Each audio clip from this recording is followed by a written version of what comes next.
vaticancatholic.com. Okay, so picking up with part 2 of the discussion, we just cited Pope St. Siricius in his letter to Hamerius, in which he clearly denies the concept of baptism of desire, and his letter proves that the delay in baptizing unbaptized catechumens in situations outside of danger of death was not because it was believed that they could be saved without baptism. Pope St. Siricius still recommended the delay until Easter time at his period of church history, but he still didn't believe they could be saved if they died without it. It was for the further testing and instruction of the unbaptized catechumens, but that delay is not necessary in all cases and is not mandated by apostolic tradition, as we see in Acts chapter 8. Another very interesting example which shows that the delay was not mandated by apostolic tradition is found in Acts chapter 16. In this chapter we read that Paul and Silas were in prison, and a great earthquake struck the prison. This earthquake opened the doors of the prison and loosed the prisoners. And the person who was guarding them was so distraught over this, that he was going to be held responsible for the loss of the prisoners, that he drew his sword and was ready to kill himself. But St. Paul intervened and said, "Don't do that, we're still here." And he preached to him. And the man said, "Masters, what should I do that I may be saved?" And they said, "Believe in the Lord Jesus, and thou shalt be saved, and all thy house." And what's very interesting is that St. Luke, who's writing the Acts of the Apostles, is giving only the briefest of details of this story. And it says that St. Paul, preached the word of the Lord to him and to his house. And just as it seems like he's going to move on, he fits in there that he baptized his whole house.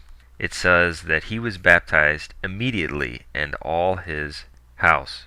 This shows us two important things. That St. Luke, in giving the very briefest of accounts, felt that it was necessary to include that he was baptized, because no one can be saved without it. And also we see that he was baptized with his whole house shortly after he believed. There was basically no delay. Again proving that the long delay, is not from apostolic tradition, and in fact, in many cases, was abused. Now back to Pope St. Siricius. Siricius' letter clearly denies baptism of desire, which proves that a father of the church rejected baptism of desire, and in fact, many of them did. But I emphasize that point because it's printed in many so-called traditional books that no saint or father of the church ever denied baptism of desire. That is pure hogwash, and we address and refute that in our book, Outside the Catholic Church, There is Absolutely No Salvation. But it's printed in the Society of St. Pius X's books. It's circulated in other traditionalist tracts, people who love baptism of desire. It's just a pure lie. For example, on page 87 of his outrageously dishonest book, Is Fineism Catholic?, Father Launay of the Society of St. Pius X says, quote, "Not a single one oppose baptism of desire," referring to saints and popes. It's just a complete lie. He has other amazing lies in his book, such as that the Council of Florence, quote, "mentions baptism of desire." Completely untrue, yet he puts it in his book.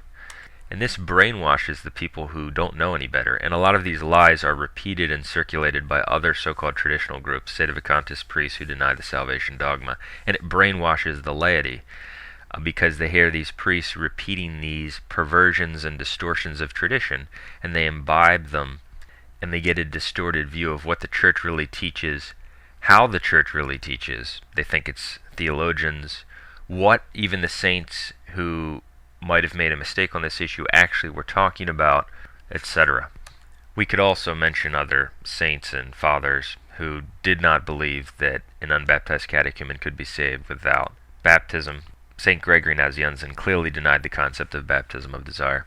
And these people are such liars. These are the same kind of people who will tell you that Jews who reject Christ can be saved, and then 5 minutes later deny they're saying Jews can be saved. They will also argue that quotes like the one I cited from Pope St. Siricius don't really deny baptism of desire, even though he's saying that these unbaptized catechumens who are going to be refused the kingdom for having been refused baptism which they desired, that doesn't deny baptism of desire to them, because they're just pure liars. They could be presented with any statement and say, well, no, it's not saying that. It's just like the people who try to explain away any heresy in Vatican II.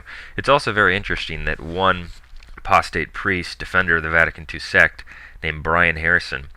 He quoted this letter from Pope St. Siricius in another article he wrote to try to show that baptism is actually somewhat necessary for infants. He was taking issue with something the Vatican II Church issued. The Vatican II Church is so heretical that even Harrison had to take issue with some of the things it's said. But he used an ellipsis to remove the part where Siricius is clearly indicating that even those who desired water baptism can't be saved, because he knew that it contradicted the false idea of baptism of desire, and we actually mentioned that in an article on our website. But it shows their intellectual dishonesty. But getting back to their distortion of tradition, it's not only printed in Linné's abominable book, but in another sort of companion book called Baptism of Desire by Father Rouleau, the Society of St. Pius X priest. It says on page 63, referring to baptism of desire, that the existence of this mode of salvation is a truth taught by the magisterium and held from the first centuries by all the fathers. No Catholic theologian has contested it. End quote. That's what he says. It's just a pure lie. Mortal sin. Now, switching back to the issue of the delay that arose, why would there be a delay at all? As we said, it's not from apostolic tradition, and in the early church it was not because it was held that unbaptized catechumens can be saved without it. But later on in church history, the idea started to be promoted in fallible sources, including catechisms, that this delay was because there was a way for adults to be saved without the sacrament of baptism. And that was an error that crept into fallible sources, but as we can see, was not in accord with the apostolic tradition. But why would there be a delay at all? And the answer is that it was for the further instruction and testing of the unbaptized catechumen. As we quoted already, there were examples of individuals who would immediately or shortly after their baptisms return to their paganism. So they wanted to make sure, if they could, if there was no danger, that this person was truly committed and had demonstrated that commitment. For example, on page 80 of Saint Among the Hurons, The Life of St. John de Brébeuf, we get some more insight on this topic. We read, quote, remembering the discussions at Quebec about the folly of baptizing any of the savages until they had been long tested, Père Jean held back from administering the sacrament to any Huron except in the imminence of certain death, because he saw so many examples where they would return to their paganism. They were surrounded by so many wicked influences. That was not because he believed they could be saved without it, for we read on the very next page, 81, that an old man who was claiming that he wanted baptism asked St. John de Brébeuf. He said, quote, you have told us that you have a Father in heaven who made all. You warned us that anyone who did not obey him would be cast into the flames. We have asked you to teach us more. What shall we do when you go away? Another addressed him, Eshan, I am not baptized and you are leaving us. My soul will be lost, but what can I do about it? You say you will come back, that is good. And so this native is saying that he's going to be lost without baptism, obviously because that's what St. John had taught them. But since he was planning on coming back, and this individual apparently in his view hadn't demonstrated the commitment, he decided it would be better not to baptize him. At this point, it's very relevant to quote another example from another missionary, St. Francis Solanos, who was an apostle to South America. He lived during the 16th century, and he was on a ship with some natives, and he had begun to instruct them in some of the mysteries. And the ship was in a dangerous situation, and it was about to sink. Water was actually freely passing into the ship, and there was an imminent danger that everyone was going to die. And they encouraged him to abandon the ship and save himself, because they could only save a few people.